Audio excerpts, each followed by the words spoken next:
a huge increase in anti-Semitic posts on social media, which is where most of our youth, most of our kids, most of our students are seeing anti-Semitism. I have my own emotions. You have your own emotions.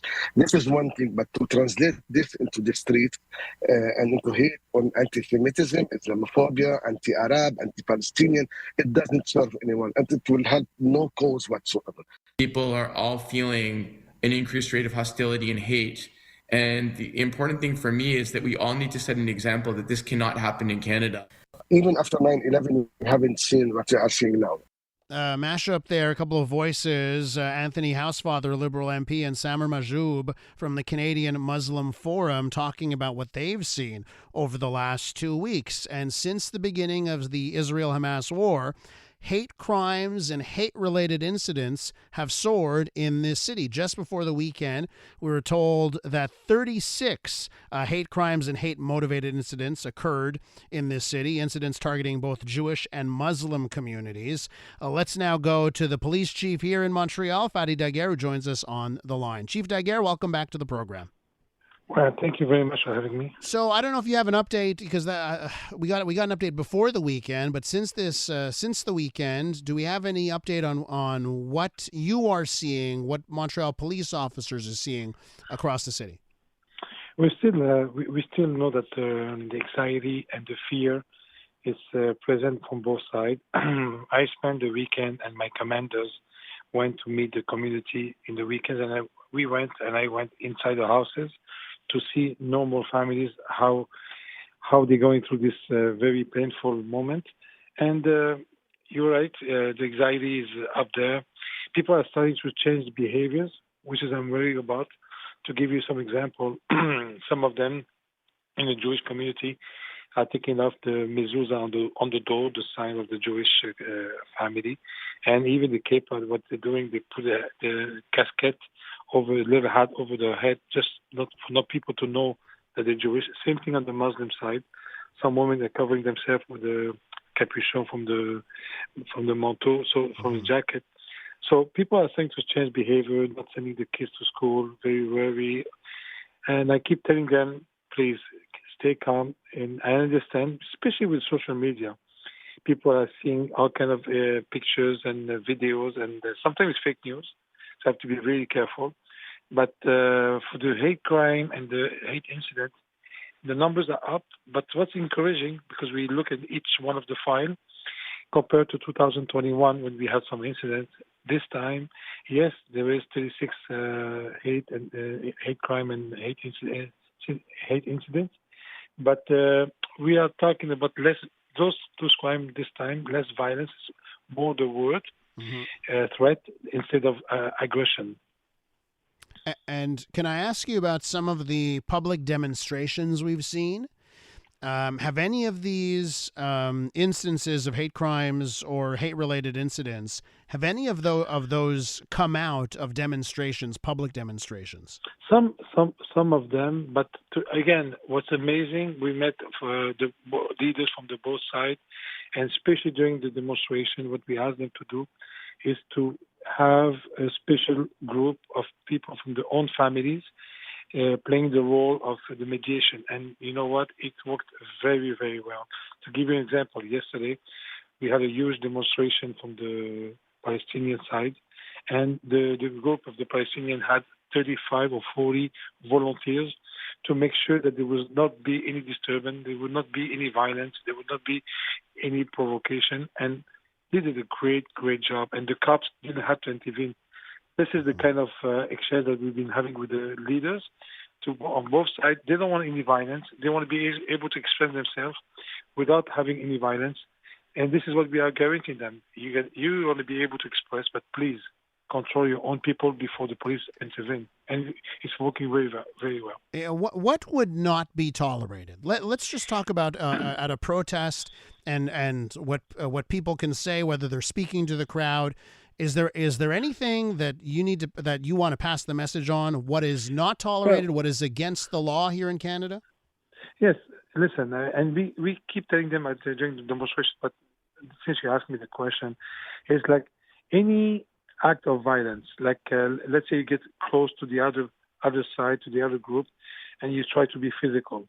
or the threat, the clear threats, like I'm going to kill you, or I'm going to do, things like that. We told them from the beginning, if we hear one of you guys threatening clearly the other person or aggressing the other person, the arrest is going to happen right away. So we have zero tolerance on that. But you have to be careful, because some people think like, because he insulted me, that's a threat. No, that's not a threat. So this is what we're doing during the meetings. We're meeting with the leaders every week. Once in the big meeting, we tell them, regardless of what's a threat, what's hate crime, we explain to them what it is, and then during the days, like the weekends, during the prayer that they have, or when they go to school, our commanders with the police officer are present. We really emphasize. We put much more visibility around the schools, around the mosques, or the synagogue, to make sure that it's going to be peaceful. And do you have officers also working on the online side of things? There have been some things I've seen on social media, and there are people in Montreal, part of protest, and they've posted stuff that, I'm sure a lawyer could argue is hate speech. Do you have people working on the online aspect of things? Yes, we have a special team called Mish, and that team does only hate crime and hate incidents. So anything that's online, we look into it, we analyze it, and if there's a follow-up to go on the hate incidents, we meet the person who did it. Even in a hate incident, we cannot open a file to go to the court, but we still meet that person to explain to them that this is something that is going to go. It's going to go the wrong way if you continue sending that kind of message. But at least we meet them so they know that we're here and we see everything on the internet. The other side, which is a hate crime, those one are the files that we open and we go to the court and we accuse if there's a complaint that comes with the citizen that won't complain about being victim of the hate crime. Wrapping up with Montreal's police chief, Fady Dagher, can I ask you, in Toronto over the weekend, we saw some images of Jewish-owned businesses being targeted.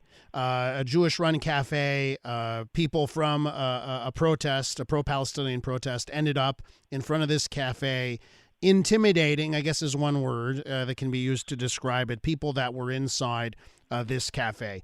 If someone goes to a business that's known as a Jewish-run business and does intimidation like this, but they're not, they're throwing insults, but like you said, insults that isn't necessarily hate speech. What would be your approach here on that? And if Jewish businesses were to be targeted? I just went on the air with the Jewish media this weekend, and I did the same thing with the Arab Muslim community. As soon as something like that happens, please don't hesitate to call 911. Now, when my cops get on those calls, if we don't have the tools to accuse the person, but at least being there, being witness of it, making sure that the suspect knows that we're going to be taking charge, we're going to protect the citizen, it changed the whole game.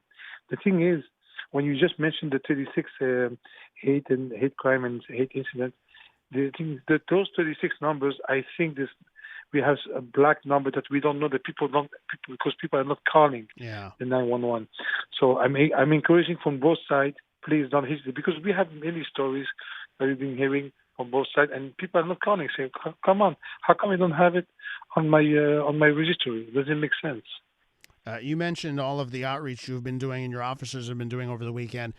This evening, you're doing some outreach with B'nai B'rith Canada. Is that correct? You're doing an event with Henry Topaz.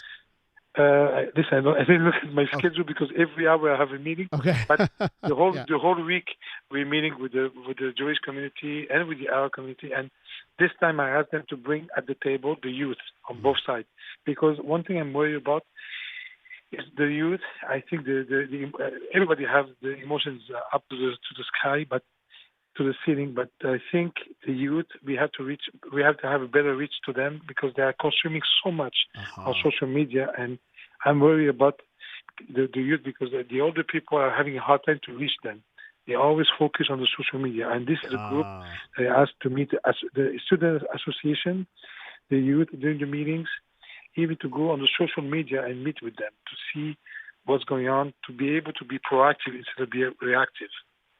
Chief Dagher, we're going to have to leave it there. Interesting your last note there, because I'm sure a lot of us are thinking about university campuses Exactly. and what we're seeing. Okay. Thanks so much, Chief. I appreciate your time. It was a pleasure. That is Fady Dagher, Montreal's police chief.